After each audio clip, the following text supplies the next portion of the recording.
ঘোরাচ্ছেন, সকলে চমৎকৃত। লাঠি ঘোরাতে ঘোরাতে লাঠি নিয়ে ছুড়ে দিলেন নিত্যানন্দ প্রভুর হাতে। নিত্যানন্দ প্রভু লাঠি ঘোরাচ্ছেন, এত দ্রুত লাঠি ঘোরাচ্ছেন কেন? Self defence. চৈতন্য মহাপ্রভু ভেল ভেলে ঘাগরা পড়া বেটা ছেলে ছিলেন না। চৈতন্য মহাপ্রভু কোমর দুলানো বৃন্দাবনী নাচ নাচেন নাই। চৈতন্য মহাপ্রভু পুরুষ সিংহ। ভরত সেবাশ্রম থেকে স্বামী যুক্তানন্দের লেখা বই পুরুষ সিংহ শ্রী চৈতন্য পড়ে দেখবেন।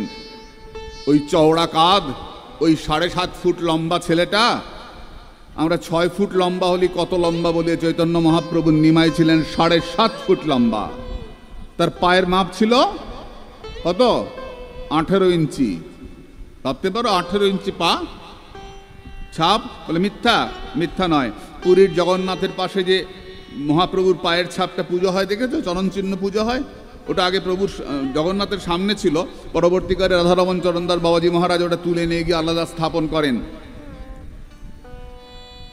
ওই পায়ের ছাপটা মাপ দিয়ে দেখবেন 18 ইঞ্চি।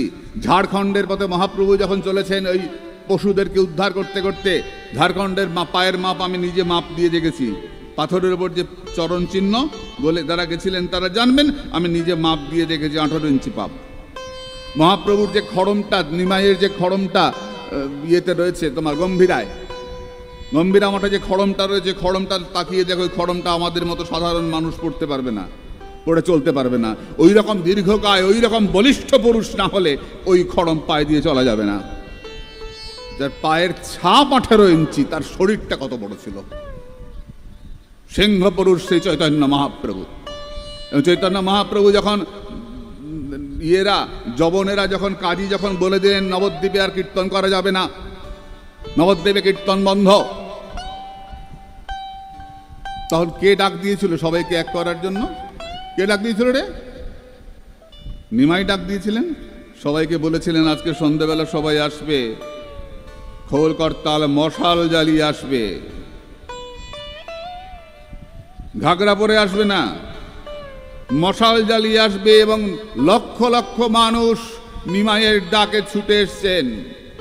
নিমাই কাউকে প্রলোভন দেন নাই, তোমাকে চাকরি দিয়ে দেব, লোন পাইয়ে দেব। শুধু বলেছেন চলো আমাদেরকে আন্দোলন করতে হবে, আমাদের কীর্তন বন্ধ করছে, এদের প্রতিবাদে মুখর হতে হবে। লক্ষ লক্ষ মানুষ এক হলো, তারা ছুটতে ছুটতে চলল কাজীর বাড়ির দিকে। কাজীর বাড়িতে গিয়ে কি করেছিল? ফুলের মালা নিয়ে গেছিল, চন্দন সুন্দর করে চন্দন উলি করে কাজীকে মালা পরিয়েছিল, সঙ্গে পুষ্পান্ন নিয়ে গেছিল। সমস্ত বাগান তুলে ফেলে দিয়ে, গাছ ভেঙে, কলা গাছ তুলে, সমস্ত কিছু তুলে দিয়ে প্রভু চিৎকার করে বললেন বাড়ির চারদিকে আগুন দিয়ে দে। কোথায় গেল কাজী? ধরিয়ান কাজী, কাটি ফেল মাথা। ওই নিমাই গর্জন করে উঠেছিলেন, ধরিয়ান কাজী, কাটি ফেল মাথা। মাথা কেটে ফেলতে বললেন, তখন কাজী ভয়ে কাঁপতে কাঁপতে নিমাইয়ের পায়ে এসে পড়েছিলেন, আমি তোমার মামা। সব ভুলে গেলেন পুষ্পান্ন লাবড়াতে।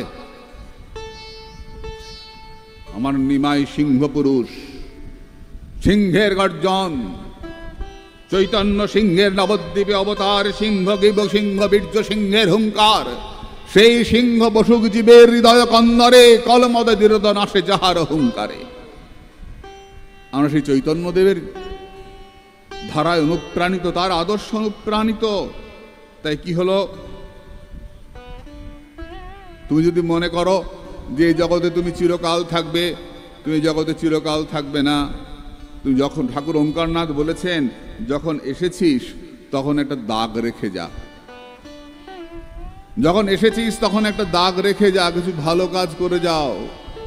ব্যবসা করে বড়লোক হয়ে পয়সা জমিয়ে মরে যায় তো সবাই, তাকেই লোকে মনে রাখে যে জগতের জন্য সবকিছু দিয়ে যায়, তাই নাকি? যে জগতের জন্য কিছু করে যায় তাকেই লোকে মনে রাখে, বড় লোককে লোকে মনে রাখে না। বলো তো, আমরা তো সবাই বড় লোক হওয়ার চিন্তা করি, আমিও করি, তুমিও করো। সবাই ভাবি আমার একটা গাড়ি থাকলে ভালো হতো, একটু ভালো বাড়ি হলে ভালো হতো, আর একটু পয়সা হলে ভালো হতো।